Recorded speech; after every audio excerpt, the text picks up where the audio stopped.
बिस्मिल्लाहिर्रहमानिर्रहीम। अस्सलाम वालेकुम। नाज़रीन कराम, कुरान मजीद क्या है?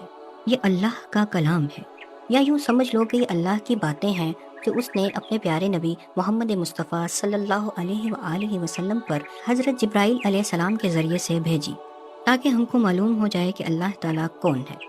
दुनिया में कौन कौन सी बातें करने की हैं जिनसे अल्लाह ताला खुश होता है, और कौन सी बातें छोड़ने की है जिनसे अल्लाह ताला नाराज़ होता है। मरने के बाद हमको क़यामत के रोज़ दोबारा ज़िंदा किया जाएगा, ताकि जिसने अल्लाह ताला और इसके रसूल सल्लल्लाहु अलैहि वसल्लम के बताए हुए अच्छे काम किए हों, इसके बदले उसको जन्नत मिले और वो वहाँ हमेशा हमेशा रहे। और जो इसका जी चाहे वो उसको मिले, और जिसने ऐसे काम किए जिनको अल्लाह ताला और इसके रसूल सल्लल्लाहु अलैहि वसल्लम ने करने से मना किया है, उसे उसकी सज़ा दोज़ख में भुगतना पड़ेगी। जिसने अल्लाह ताला के साथ शिर्क किया, उसे उसको माफ़ नहीं किया जाएगा। इसके अलावा अल्लाह ताला रहम करने वाला है, जिसको चाहे बख्श दे। नाजरीन उम्मतें, दुनिया में जो लोग पहले आए उन्होंने अल्लाह ताला और उसके रसूलों का कहना नहीं माना। उनका अंजाम दुनिया में भी खराब हुआ और मरने के बाद भी दोज़ख में जाएंगे। और वो लोग जिन्होंने अच्छे काम किए, अल्लाह ताला और इसके रसूल का कहना माना, वो इस दुनिया में भी कामयाब हुए और मरने के बाद भी उनको जन्नत मिलेगी। अल्लाह ताला। नाज़रीन कराम, कुरान मजीद का मकसद मालूम होने के बाद तुम्हारे दिल में ये ख्याल आता होगा कि अल्लाह ताला कौन है। सुनो, उसकी ज़ात का समझना तो अकल का काम नहीं है।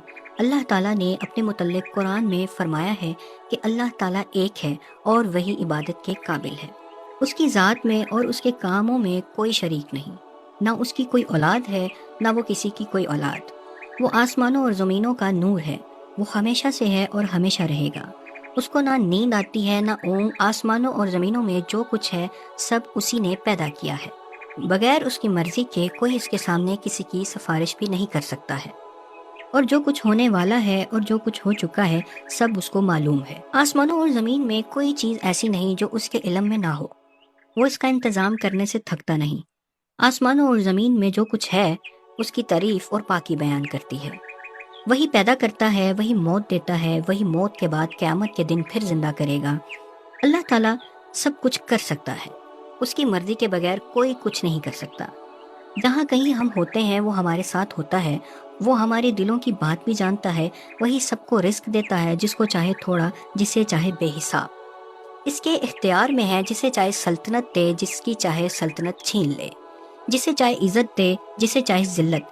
दीनों दुनिया की सब भलाइयाँ इसी के हाथ में हैं। वही औलाद देता है, जिसे चाहे बेटे दे और जिसे चाहे बेटियाँ, जिसे चाहे दोनों और जिसे चाहे कुछ ना दे। वो किसी को भलाई देना चाहे तो कोई उसको बदल नहीं सकता, और जो तकलीफ का मुस्तहिक होता है उसे बदलने वाला भी कोई नहीं है। उसी ने आसमान, सूरज, चांद, तारे, ज़मीन और इनके दरमियान जो कुछ है सबको हमारी खिदमत में लगा दिया है। उसी ने हमारी अच्छी अच्छी सूरतें बना दी। उसने हमको इसलिए पैदा किया कि उसकी इबादत और फर्मा बरदारी करें। उसने हज़रत मोहम्मद मुस्तफ़ा सल्लल्लाहु अलैहि वसल्लम को अपना आखिरी नबी बनाकर भेजा, और हज़रत मोहम्मद मुस्तफ़ा सल्लल्लाहु अलैहि वसल्लम पर अपना आखिरी कलाम कुरान मजीद नाजिल फरमाया कि मैं इसकी हिफाजत करूँगा। हमको बताया है कि हम खुद भी कुरान मजीद पढ़ते रहें और दूसरे लोगों को भी समझाते रहें।